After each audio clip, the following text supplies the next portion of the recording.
Okay, hello children, welcome back to the channel Eduspark. So आज हम पढ़ेंगे SST का जो इको का chapter number 2, people as a resource. So देखो, मैंने जो हिस्ट्री के चैप्टर्स हैं मैं नोट्स के साथ ही डालूंगी, लेकिन जस्ट बिकॉज ये जो इको के होते हैं चैप्टर्स या पॉलिटिकल साइंस के होते हैं ईजी होते हैं, तो इसमें मैं आपको डायरेक्टली एनसीईआरटी से ही क्लियर करूँगी। ठीक है, सो लेट अस स्टार्ट। तो आपको जो ओवरव्यू है उसमें बेसिकली दे रखा है कि कैसे पीपल को हम पॉपुलेशन को हम बढ़ती पॉपुलेशन को हम क्या मानते हैं, एक लिएबिलिटी मानते हैं कि कैसे ओवर कंजप्शन होगा रिसोर्सेज को, और कैसे हम उसे एक एसेट नहीं मानते, but people as a resource कैसे एसेट बन सकती है, कैसे एक एडवांटेज बन सकती है सोसाइटी के लिए। ठीक है, तो इस चैप्टर में हम यही पढ़ेंगे that how can people be used as a resource. ठीक है, so the chapter people as a resource is an effort to explain population as an asset for the economy rather than liability, that it can be advantage for the economy, rather than a liability. So population becomes human capital when there is human investment made in the form of education, training and medical care. ये line आपको 50 बार chapter में आएगी।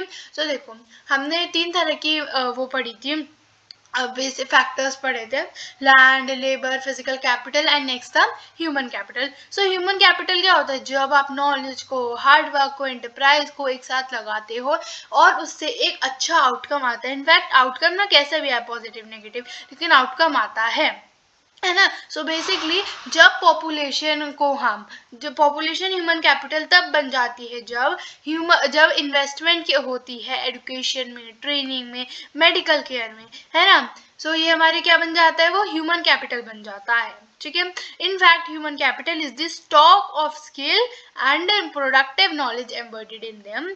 सो people as a resource is way, क्या एक जरिया है, it is a वे।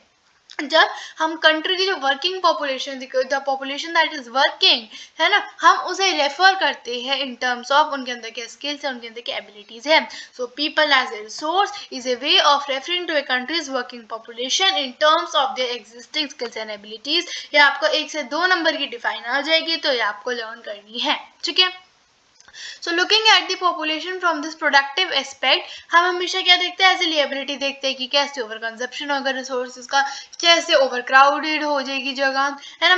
मतलब हम उसे हर जगह लिएबिलिटी से ही देखते हैं, लेकिन जब हम पॉपुलेशन को एक प्रोडक्टिव, एक एसेट की तरह से देखते हैं, है ना, तो क्या क्या चीजें होती है, किस किस में इन्वेस्टमेंट करना चाहिए, जैसे हेल्थ, मेडिकल केयर, एजुकेशन। ठीक है, ये आपको आगे देखने को मिलेगा। So like other resources, population is also a resource, a human resource. So बाकी रिसोर्सेज की तरह पॉपुलेशन भी एक रिसोर्स है, दैट इज ह्यूमन रिसोर्स। ठीक है, तो लार्ज पॉपुलेशन का पॉजिटिव साइड क्या हो गया, ये हो गया जो कि मोस्टली लोग देखते नहीं है, हम उसके सिर्फ नेगेटिव साइड में ही देखते हैं, है ना, कि फूड के साथ, एजुकेशन के साथ और हेल्थ फैसिलिटीज में प्रॉब्लम आएगी। सो जब जो ह्यूमन रिसोर्स है, it is further developed by becoming more and more educated and healthy, we call it human capital formation। तो जब जो existing human resources जब हम उनसे डेवलप करते हैं, अच्छी एजुकेशन देके, अच्छी हेल्थ देके, तो इससे ही ह्यूमन कैपिटल का फॉर्मेशन होता है। ठीक है, इन्वेस्टमेंट इन ह्यूमन कैपिटल, जब ह्यूमन कैपिटल में इन्वेस्टमेंट होती है, चाहे वो एजुकेशन में, ट्रेनिंग में, मेडिकल केयर में, तो वो उसके बदले में कुछ ना कुछ रिजल्ट देता है।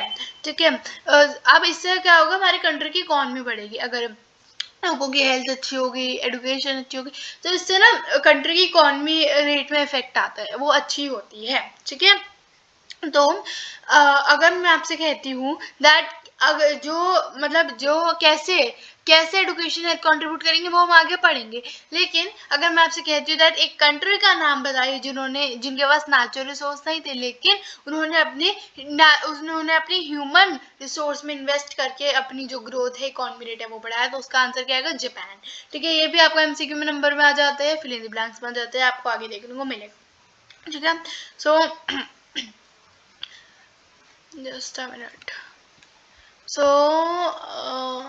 okay, जैसे है ना, not only do the more educated and the more healthier people gain through higher income, society also gains in other indirect ways because of the advantages of more educated and healthier population spreads to those who themselves were not directly educated or given health care.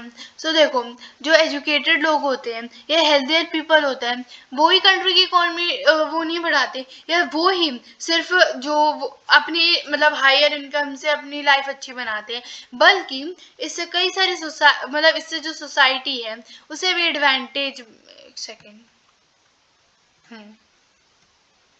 इससे society को भी बहुत advantage मिलता है, ठीक है। So not only do the more educated and the healthier people gain through high income, society भी इन कई सारे इनडायरेक्ट वेज में गेन करती है एडवांटेजेस, क्योंकि जो एडवांटेजेस है वो एजुकेटेड से लेकर हेल्थियर लोग से लेकर कहाँ तक स्प्रेड हो जाते हैं जो एडुकेटेड नहीं है या जिनके पास इतनी अच्छी हेल्थ केयर नहीं है। सो इनफैक्ट ह्यूमन कैपिटल ही एक ऐसा जरिया है, एक ऐसा तरीका है, एक ऐसी चीज है जो कि लैंड से, फिजिकल कैपिटल से भी ज्यादा सुपीरियर है, सबसे ज्यादा बढ़िया, क्योंकि ह्यूमन रिसोर्स ही नहीं होगा तो इधर कौन इन्वेस्ट करेगा। तो land and capital can not become useful on its own ना, बट ह्यूमन कैपिटल इन्हें यूजफुल बना सकते हैं। अच्छा, ये क्वेश्चन आपके एनसीईआरटी में दे भी रखा है, ये भी इंपॉर्टेंट है, ये भी आप लोग कर लेना, ठीक है, कि कैसे जो फिजिकल कैपिटल है, लैंड है, ह्यूमन रिसोर्स है, उसके बीच का डिफरेंस है, ठीक है, ये आप कर लेना। For many decades in India, a large population has been considered a liability rather than an asset. मतलब कितने सालों से पॉपुलेशन को हम एक लिएबिलिटी मानते हैं, एक एसेट नहीं मानते, लेकिन पॉपुलेशन इकोनॉमी के लिए बर्डन नहीं है, ये एक प्रोडक्टिव एसेट में, एक एडवांटेज में कन्वर्ट हो सकती है if we just invest in the human capital. जैसे हम अपनी एजुकेशन या हेल्थ को अच्छी करने के लिए हम ह्यूमन रिसोर्स पे स्पेंड कर, हम अपनी एजुकेशन पे, हेल्थ पे स्पेंड करें, उनकी मेडिकल केयर पे स्पेंड करें, है ना, so we can make it useful, ठीक है। The two following cases illustrate how people can try to become a more productive resource। ये आपके स्टडी खुद पढ़ लेना, लेकिन मैं आपको इसका शॉर्ट में दे देती हूँ। दो फ्रेंड होते हैं, विलास और सकल। इधर आपको सकल की स्टोरी दे रखी है और अगले पेज में आपको विलास की स्टोरी दे रखी है। सकल एक 12 साल का लड़का था जिसकी जो मम्मी थी वो घर के काम करती थी, उसके जो फादर थे वो एक फील्ड में काम करते थे, और सकल अपनी मम्मी की हेल्प करता था घर के काम करने में, और अपने जो छोटे भाई बहन थे उन्हें भी देखता था, और उसके जो अंकल थे, चाचा ताऊ जो भी थे, ठीक है, उन्होंने वो 12th पास करी थी, लेकिन फिर भी वो घर में क्या बैठे थे, बिना जॉब के बैठे थे, ऑल्दो उन्होंने 12th तक की एजुकेशन ले रखी है। और जो उसके मम्मी पापा थे वो चाहते थे दैट सकल आगे चल के पढ़े, और वो फोर्स करते हैं उसे विलेज स्कूल ज्वाइन करने के लिए, गाँव को स्कूल ज्वाइन करने के लिए, और जो कि वो जल्दी कर लेता है, वो पढ़ने लग जाता है, और उसने अपनी हायर सेकेंडरी एग्जामिनेशन कंप्लीट करी, और उसके फादर चाहते थे दैट वो आगे और स्टडीज कंटिन्यू करे, तो वो सकल के लिए लोन लेते हैं जिससे वो एक कंप्यूटर में एक वोकेशनल कोर्स सीखे, और जो सकल था वो स्टडीज में भी इंटरेस्टेड था,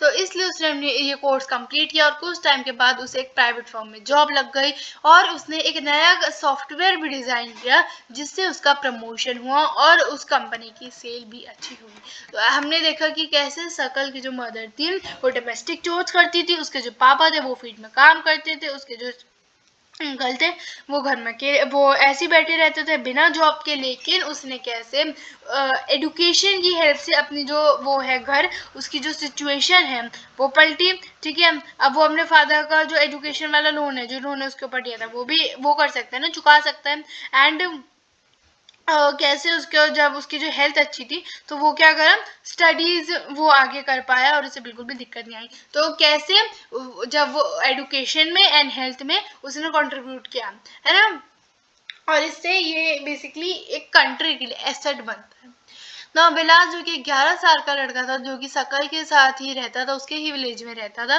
विलास के जो फादर थे वो क्या थे, जब वो मर गए थे जब वो 2 साल का था। उसकी जो मदर थी वो कौन थी, गीता थी, जो कि क्या करती थी, फिश बेचती थी, मछलियां बेच के पैसे कमाती थी और घर का खर्चा चलाती थी। तो वो क्या करती थी, फिश है ना, मछलियों को लैंड ओनर के पॉन्ड से ले लेती थी और उसे मंडी में बेचती थी, मछली मंडी कुछ होती है उधर बेचती थी, ठीक है। और वो लाइक एक दिन का 150 रुपीज कमा लेती थी। और विलास एक अर्थरेट्स का पेशेंट था, ठीक है, तो उसकी जो मम्मी थी, उसकी जो मदर थी, उनके पास इतने पैसे नहीं थे कि वो उसे डॉक्टर के ले जाए, वो स्कूल भी नहीं जाता था, वो स्टडीज में इंटरेस्टेड नहीं था, तो वो अपनी मम्मी की कुकिंग में हेल्प करता था और अपने छोटे भाई को भी देखता था। कुछ टाइम के बाद उसकी जो मम्मी थी वो भी बीमार हो गई, और हाँ ठीक है, उसकी मम्मी बीमार हो गई and there was no one to look after her, क्योंकि उसके पापा की डेथ हो गई थी, उसका छोटा भाई था और वो था, तो फैमिली में ऐसा कोई नहीं था जो उसे सपोर्ट कर पाए। तो विलास भी फिश बेचा उसी विलेज में एंड अपनी मम्मी की तरह, अपनी मदर की तरह सिर्फ इतना पैसे कमाए कि उसकी फैमिली का चल जाए थोड़ा थोड़ा। मतलब ये अब देखो आप, ये दो केसेस स्टडीज देखी जिसमें सकल जाता था स्कूल और वो हेल्दी था। दूसरी स्टोरी में विलास हम देखा he was not interested in studies, arthritis का पेशेंट था, तो ही वॉज नॉट हेल्दी। तो कैसे आगे चल के जो सकल था उसने क्या किया, अपनी जो सोसाइटी है उसमें डेवलपमेंट की, वेयर एज विलास ने अपनी मम्मी की तरह एक मीगर इनकम में गुजारा किया और ज्यादा कुछ नहीं किया। ठीक है, इसमें भी यही चीज लिखी है। सो इन केस ऑफ सकल several years of education had added to the quality of labour, कि कैसे वो कुछ साल पढ़ा और कैसे उसकी लाइफ अच्छी हो गई, तो इससे टोटल प्रोडक्टिविटी इंक्रीज हो गई। And see total productivity increase हो जाती है ना, तो आपको बदले में क्या मिलता है, वो मिलता है, रिवॉर्ड मिलता है, रिटर्न में कुछ मिलता है ना। बेसिकली अगर एडुकेशन कुछ सालों की उसने एडुकेशन की, वो हेल्दी था, कैसे सोसाइटी के डेवलपमेंट में, टोटल प्रोडक्टिविटी इनहांस करने में और इकोनॉमी के ग्रोथ रेट को इंक्रीज करने में उसने क्या किया, एक बड़ा रोल प्ले किया, है ना। अब हम पढ़ेंगे हाँ विलास की स्टोरी में, दैट ना उसके पास एजुकेशन थी ना अच्छी हेल्थ थी, सो और उसने जो अपनी आगे की बची लाइफ है वो भी अपने मदर की तरह मछली बेचने में ही गुजार दी। एंड कैसे वो एज ए प्रोडक्टिविटी नहीं बढ़ाई, कैसे वो सोसाइटी के लिए एक एसेट तो नहीं बना ना। So investment in human resource education and health care medical care can give high rates of return in future. So this investment on people is the same as investment in land and capital. ठीक है,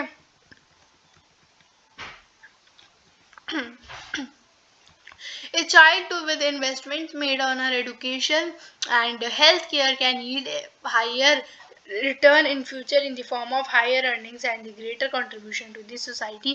तो ऐसी कोई भी अगर बच्चा है और उसके एजुकेशन और हेल्थ में अच्छा इन्वेस्टमेंट होता है तो वो आगे चल के क्या कर सकते हैं, एक हाई रिटर्न दे सकता है।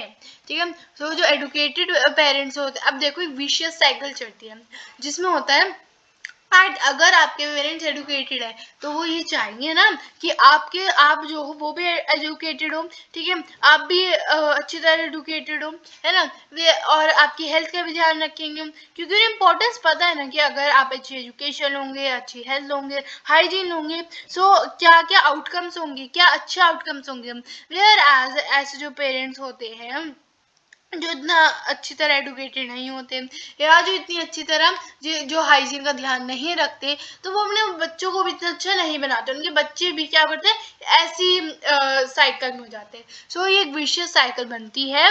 A vicious cycle may be created by disadvantage parents who themselves uneducated and lacking in hygiene keep their children in similarly disadvantage states. ठीक है, तो विशियस साइकिल को कॉन्सेप्ट समझ में आ गया, कैसे जो एडुकेटेड है वो अपने बच्चों को एजुकेशन देंगे, प्रॉपर हाइजीन देंगे, वेयर एज जो अनएडुकेटेड है वो क्या देंगे, इतने अच्छे, उन्हें पता नहीं ना कि एजुकेशन से क्या अच्छा हो सकता है, क्या आउटकम्स आ सकते हैं। ठीक है, अच्छी एजुकेशन नहीं दे पाएंगे और ना ही अच्छी सैनिटेशन दे पाएंगे। ये हर केस में बेटा वैलिड नहीं होता, क्योंकि कुछ ऐसे भी पेरेंट्स होते हैं जो कि जैसे उन्हें पता है कि यार उनकी लाइफ कैसी है, तो वो जो पुअर है, ठीक है, उन्हें प्रॉपर एजुकेशन नहीं मिली है, प्रॉपर हेल्थ केयर नहीं मिली, बट स्टिल वो चाहते हैं दैट उनके बच्चों को ये सब मिले, तो वो उन्हें पढ़ाते हैं, लिखाते हैं, है ना। सो ये हर केस में वैलिड नहीं होता। कुछ पेरेंट्स ऐसे भी होते हैं जिन्हें क्या होता है एजुकेशन का इम्पोर्टेंस पता होता है, उन्हें पता होता है दैट अगर उनके बच्चे पढ़ेंगे, प्रॉपर हाइजीन में रहेंगे, so what will be the outcomes. तो ये हमारे जो विशियस साइकिल हो जाता है। ठीक है, नाउ कंट्रीज जैसे जापान, उन्होंने अपने ह्यूमन रिसोर्स में इन्वेस्ट किया है, उनके पास नेचुरल रिसोर्स नहीं है बट स्टिल वो डेवलप्ड है, वो रिच है। क्यों? क्योंकि उन्होंने अपने ह्यूमन रिसोर्स में डेवलपमेंट की है और वो क्या करते हैं, नेचुरल रिसोर्स को इंपोर्ट करवा लेते हैं जो भी कंट्री में चाहिए होता है। ठीक है, सो अपने लोगों की एजुकेशन में, हेल्थ में इन्वेस्टमेंट करके उन्होंने क्या किया, अपनी कंट्री को डेवलप बनाया है और रिच बनाया है। ठीक है, अब हम पढ़ेंगे, just a minute. Economic activities by men and women, क्या क्या इकोनॉमिक एक्टिविटीज होती है मेन एंड वुमेन के द्वारा? तो लाइक विलास एंड सकल, विलास और सकल की तरह पीपल भी have engaged in various activities, कई सारी एक्टिविटीज में लोग जो है एंगेज होते हैं, कई सारे काम करते हैं। जैसे विलास ने तो सकल ने कंप्यूटर प्रोग्रामिंग कर ली थी और विलास जो था फिशरमैन बन गया था। So we saw that Vilas sold fish and Sakal got a job in the private firm. So कई सारी ऐसी एक्टिविटीज होती हैं और ये सारी एक्टिविटीज ना 3 मेन सेक्टर में डिवाइड हो जाती हैं। सबसे पहले होता है प्राइमरी, उसके बाद होता है सेकेंडरी एंड नेक्स्ट होता है टेरिशरी। ये हम पढ़ते ही आए हैं, कब से, छोटी छोटी क्लास से पढ़ते आए हैं, है ना। 10 मिनट।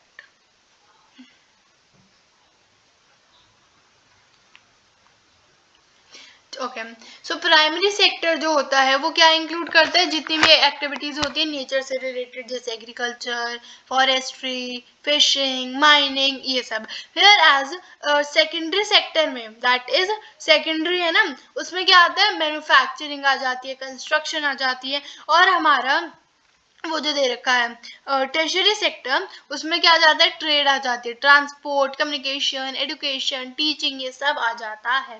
सो जो एक्टिविटीज होती है इस सेक्टर में, ये क्या होती है, हमें बदले में गुड रिजल्ट देती है।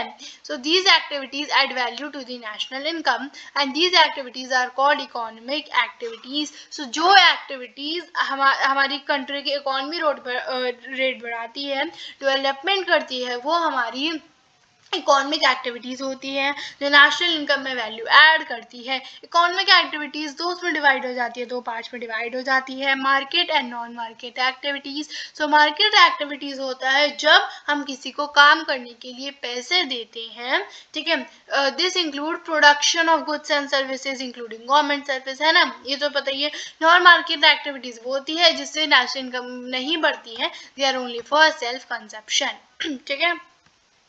इधर आ जाते हैं हम। सी इको ना बहुत इजी आपकी लाइन थी, इको इजी लैंग्वेज में लिखी गई है, बस इसमें ना थोड़ा एक्सटेंड कर दिया गया है, जैसे एक ही लाइन 50 बार, तो इससे थोड़ा एक्सटेंड हो जाता है। आपको लग रहा होगा कि भाई 13 पेज का चैप्टर है, 12 पेज का चैप्टर, नो, ठीक है, उसमें पिक्चर्स के साथ एक ही लाइन को इतनी बार करके वो आपको बड़ा लगता है, वरना बेटा आपकी इको बहुत ईजी है। हाँ, हिस्ट्री में मान सकती हूँ that history is quite difficult, इसलिए मैंने उसके नोट्स डाले हैं और उसे अच्छी तरह से एक्सप्लेन किया है, ठीक है, तो वो आप लोग देख लेना। Okay, so due to historical and cultural reasons there is division of labor between men and women in the family। कुछ ऐसे कल्चर रीजन से, अच्छा कल्चर क्या, ये ना सालों से प्रथा ही चलती आ रही है ऐसे करने की। जैसे क्या कहा जाएगा, दैट विमेन ही सारे घर के काम करेगी, वेयर एज जो मैन होगा वो ही वो बाहर के काम करेगा, है ना, होता है ना। तो ये कुछ ऐसे चीजें हैं जो पुराने सालों से चलती आ रही है। सकल मदर जो शीला है, सकल की जो मदर है शीला है, वो फूड बनाती है और जितने बर्तन है वो क्लीन करती हैं, क्लोथ्स होती हैं, घर को क्लीन करती हैं, अपने बच्चों को देखती है वगैरह। सकल के फादर एक फील्ड में काम करते हैं और जितना भी प्रोड्यूस आता है उसमें से उन्हें बेचते हैं और अपनी फैमिली के लिए पैसे कमाते हैं। 10 मिनट में पानी पी लूँ गाइस।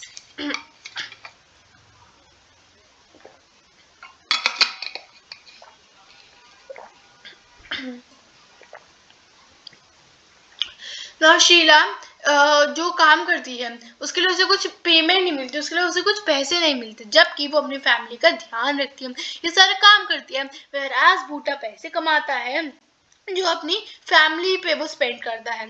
तो विमेन जो सर्विस, जो काम अपने घर के लिए करती है, उनके लिए उसे पे नहीं किया जाता, क्योंकि माना जाता है दैट ये जो काम है, ये जो घर का काम है, ये विमेन के लिए है and it is not recognised in the national income, क्योंकि पैसे नहीं मिलने चाहिए, because they are just doing this work for the upbringing of the family, ठीक है।